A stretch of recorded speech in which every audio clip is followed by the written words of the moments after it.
On n'en parle pas assez, mais le sous-secteur de l'enseignement primaire, secondaire et technique n'a jamais connu une telle avalanche de réformes.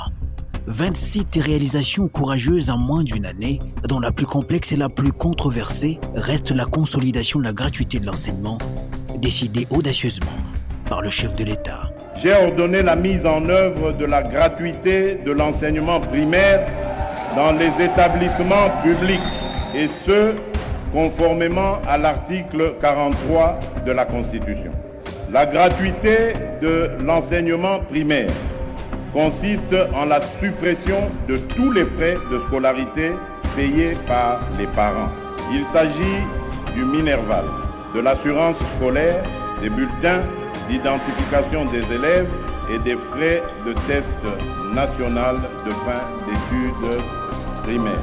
Un coup de maître rare depuis plus d'une décennie dans ce secteur connu pour ses récurrents soubresauts. Tout commence à la prise de fonction de Tony Mwaba, nouveau ministre de l'EPST, professeur d'université et député national, qui menait déjà quelques mois plus tôt une campagne de dénonciation des abus et dérapages constatés au sein du secteur.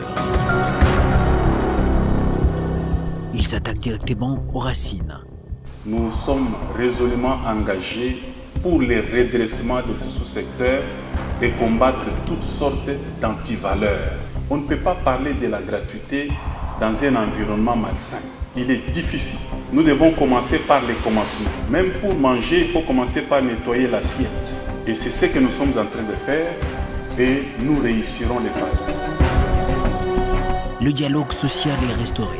La fiabilisation du fichier paye est faite, la maîtrise des effectifs, la mise à la retraite progressive des enseignants.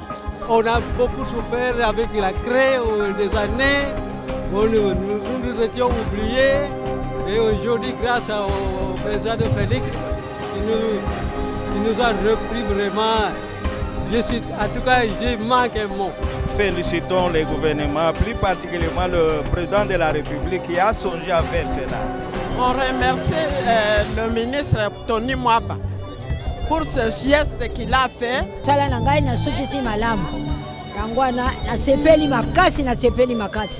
Jusqu'aux 27 réalisations étendues sur 9 mois, dans une rigueur et discipline sans pareil. Il a augmenté les frais de fonctionnement des écoles primaires et il nous a rassuré qu'il y a rationalisation des bureaux gestionnaires. Et il a payé, s'il vous plaît.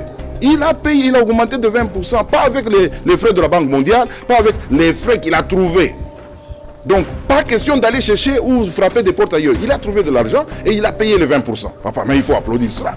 Pour lutter contre la corruption et le détournement, le ministère a lui-même initié sa propre purge et anticipe désormais toute forme de velléité incivique des agents vérés.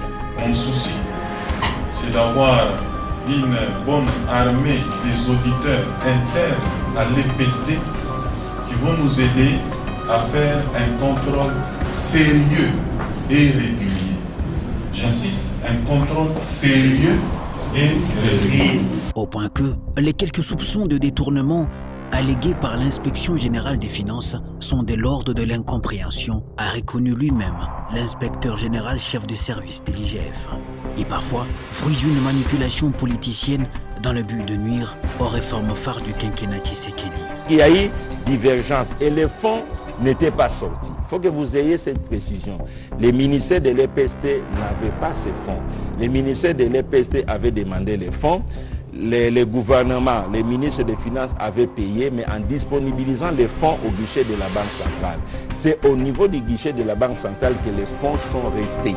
Néanmoins, pour la récente allégation d'un éventuel détournement dans le cadre du tournoi scolaire, le ministère de l'EPST a constaté beaucoup de maladresse dans les chefs des inspecteurs de l'IGF et demande à la justice, rien qu'à elle, d'établir les responsabilités pénales des personnes dans le respect de la présomption d'innocence et le secret de l'instruction. La gratuité est en train de se pérenniser au jour le jour pour se consolider comme une réalité effective, irréversible et non négociable sur toute l'étendue du territoire national.